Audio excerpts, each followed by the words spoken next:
आज केदारनाथ धाम के कपाट श्रद्धालुओं के लिए खुल गए हैं। सुबह 6:20 पर केदारनाथ धाम के कपाट खुले, जिसके बाद केदार घाटी हर हर महादेव के घोष से गूंज उठी।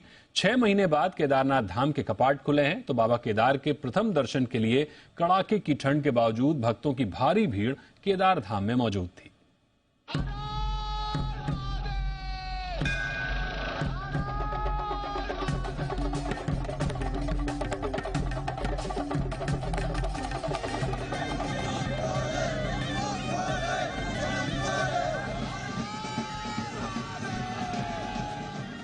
12 ज्योतिर्लिंगों में एक,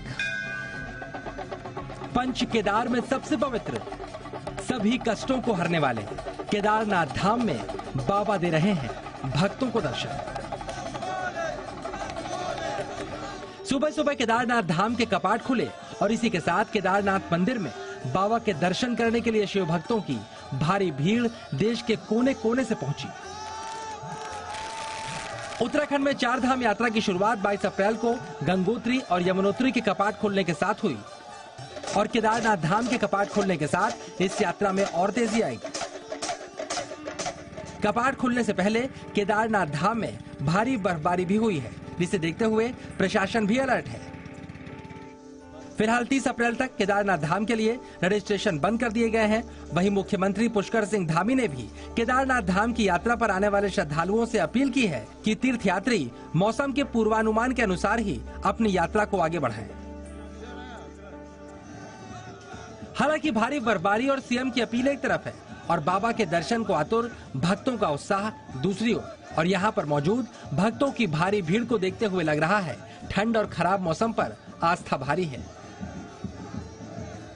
बर्फबारी के बावजूद केदारनाथ में कमरे नहीं मिल रहे। इस साल केदारनाथ धाम में भक्तों की संख्या एक नया रिकॉर्ड बना सकती है।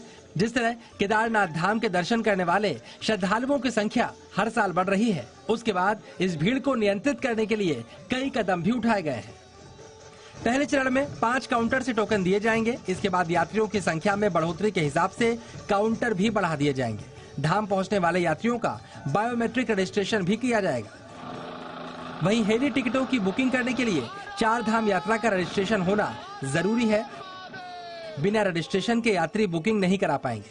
यहाँ भीड़ को नियंत्रित करने के लिए चाक चौबंद व्यवस्था की गई है। अब अगले 6 महीने तक बाबा के दरबार में यूं ही भक्तों का तांता लगा रहेगा और केदार घाटी में हर हर महादेव की गूंज सुनाई देती रहेगी। ब्यूरो रिपोर्ट, जी मीडिया।